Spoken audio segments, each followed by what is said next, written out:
Now, this episode of Serious Business is probably serious enough to justify us both being here. We're covering the topic of the day, which should have been the topic of the last 15 years, but domestic violence and online threats and harassment. We figured we'd go to a much more of a professional person in that field than ourselves.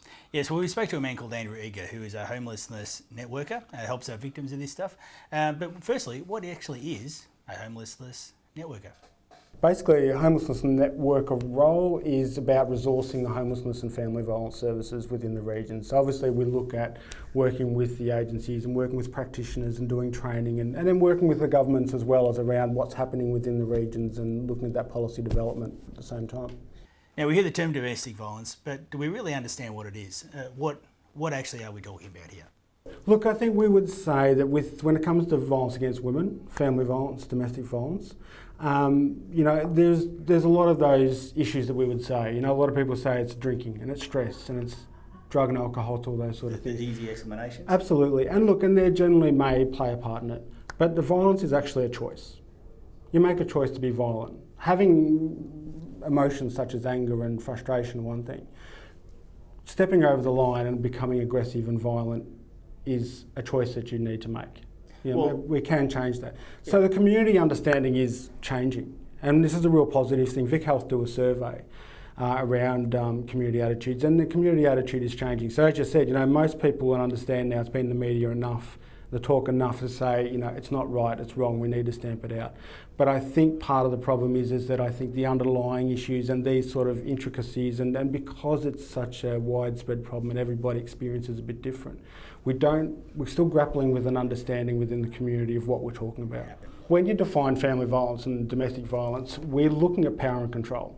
So it's around someone using physical violence, emotional violence, economic violence, spiritual violence, all of those things to put power and control over somebody.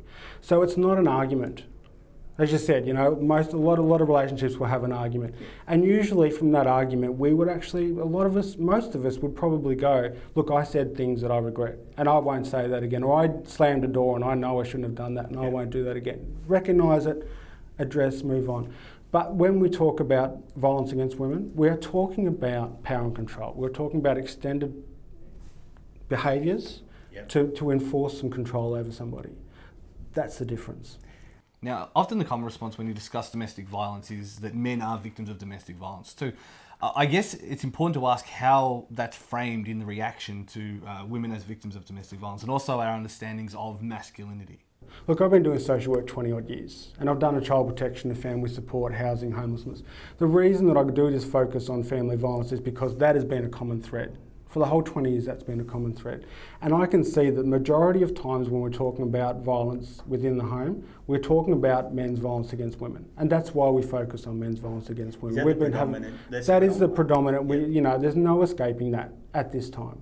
Homeless services, up to more than 30% of people in homeless services are there escaping family violence. Majority of those women and children. I'm not denying, and most of us aren't denying, that men are victims of family violence too. My thought about that is that we need to start a different narrative. Men experience violence differently, and I don't think we have the support structures around. I don't think we have a cultural definition of what masculinity is to be even socially support a male who has been a victim. That's what we need to work on. It's a different discussion? It's a similar discussion, but I think the focus needs to be different. And I think that Julian Blanc's the American coming over, preaching how to pick up women by abusing them. And the question to me, that has been raised is about who goes to these and why? How does this happen? I think the answer really is that we have this perception that men, one, we can't control our sexual urges and we're all the same. And two, that, there's still this community perception that women like the bad guy. So I think a lot of these guys are actually going, following that misconception that we have in this community that this is what masculinity is in Australia, that, we need to be tough and aggressive and strong. And then we've got to have this discussion about what that means. And we've got to have this discussion about, gender equality and how we treat women and the language that we use. Now, one of the big factors here is the language we use. So we asked, how does our use of language around this issue affect our perceptions of it? And I think online, we talk about these extreme cases. We do talk about people that die. We do have up to 2 women a week being killed by, present and previous partners. So that is a huge issue.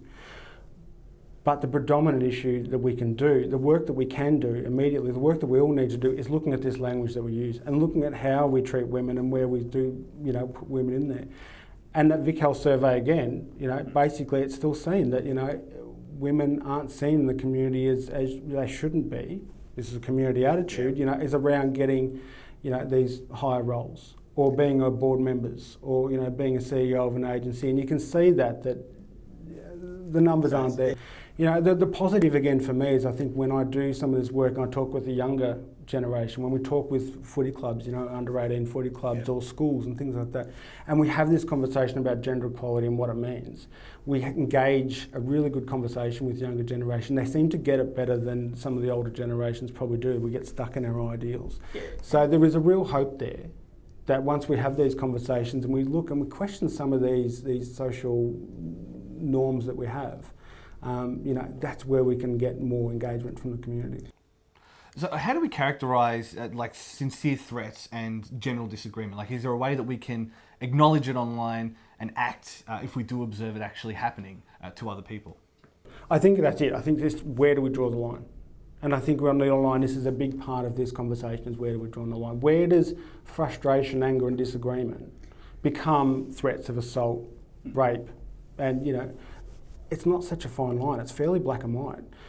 It's okay to disagree and it's okay to verbalise a disagreement of someone who, when you have a different point of view. When you start threatening them, that's not right. If you did it in public, people would pick it up and you would expect consequences from that behaviour if you were in public and you threatened someone with violence. Yeah. Why is it different online? And I think that's where, the internet will grapple with this for a while. This online we'll all grapple with this a little bit until we can find this conversation. I'm not sure if we learn to need to disagree. I think we probably know how to disagree. I think sometimes we tend to like to do the extremes. And I think when we're talking about social media and things like that, where everybody's a bit of an expert on it, and where you can sort of be more verbal and more aggressive in your language, with a bit of an LOL on the end and then it's okay. No, it's not. It's about self-regulation and it's about the conversation. It's about the narrative that we will form as a community by having these conversations, and we're having these conversations now. You and I are here having this conversation, whereas 5-10 years ago, that wouldn't have been likely. Well, as a father, I'd say a very good litmus test would be, well, what am I comfortable with people saying to my own daughter? There's a discussion there, isn't there, as of where, how much would you expect? How much would you put up with as a father if that was your daughter being threatened? No. Yeah, where would you get to that point where you kind of, talking to your daughter about, okay, well, you need to, keep yourself safe and this is just an argument and, you need to learn to stick up for yourself. Where's the cutoff where you kind of go, no, that's not appropriate and I need to now step in and do something? If you were in public, that would be fairly obvious. We need to get better at defining that online as well. And we need to be better at understanding what our children's online life is like and engaging with our kids, and young people with their online experience as well, so that we can walk through that. It is about educating them on, putting something on Facebook or putting something on Twitter, which is just a little catchphrase. If you know the person, you know where they're coming from.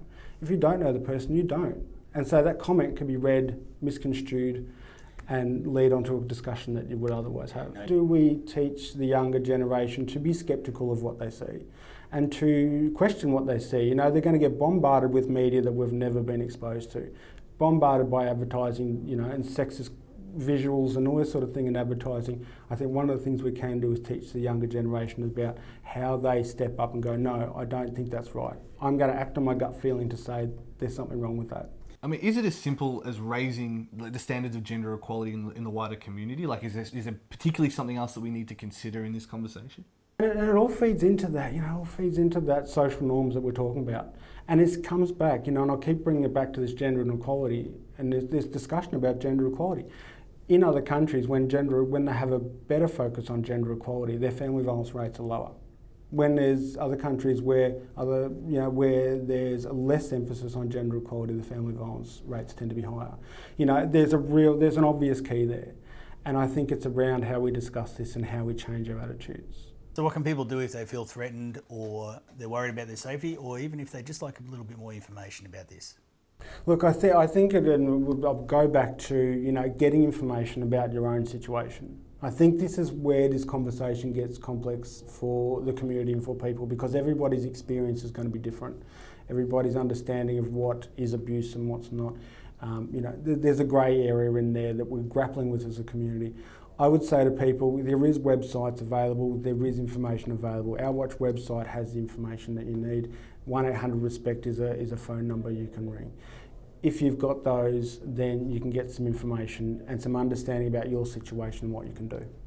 That I would say to people, especially the blokes out there, that White Ribbon website and the White Ribbon information will give you a whole lot of tips on how to do that.